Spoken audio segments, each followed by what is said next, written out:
Nearly a decade passed, and Faith's case remained unsolved. Despite evidence, suspicions, and public pressure, no one had been charged. Her family kept pushing. Detectives never closed the file. The community whispered theories, but no one spoke out loud. Then, something broke the silence. In 2021, investigators made a stunning announcement. A man named Miguel Enrique Salguero-Olivares had been arrested and charged with Faith's murder. He was 28 years old at the time of the arrest, but just 19 when Faith was killed. The DNA sample collected from the crime scene finally matched his genetic profile. Miguel had no deep connection to Faith. He was an acquaintance of her roommate's ex-boyfriend and had occasionally been around their apartment complex.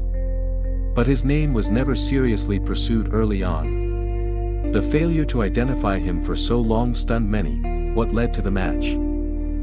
A genealogical DNA search, a relatively new technique using public ancestry databases. Investigators had tried everything else.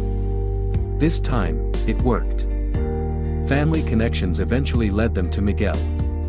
A court-ordered sample confirmed it, but the arrest raised more questions than answers. Why was Faith murdered with such violence? What was the motive? Did someone help cover it up? And how did Miguel avoid suspicion for nearly 9 years? The chilling audio, the strange note, and the unanswered calls, each piece hinted at something deeper. But to this day, Miguel has not gone to trial, and much of what really happened that night remains sealed behind court records. Faith's family found some relief, but not full closure. They still wait for the full truth, for a public trial, and for someone to speak the words they've been aching to hear. This is what happened to Faith.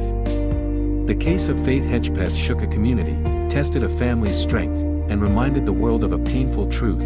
Justice can be delayed, but it must never be denied. This is the end of the story. But not the end of the search for answers.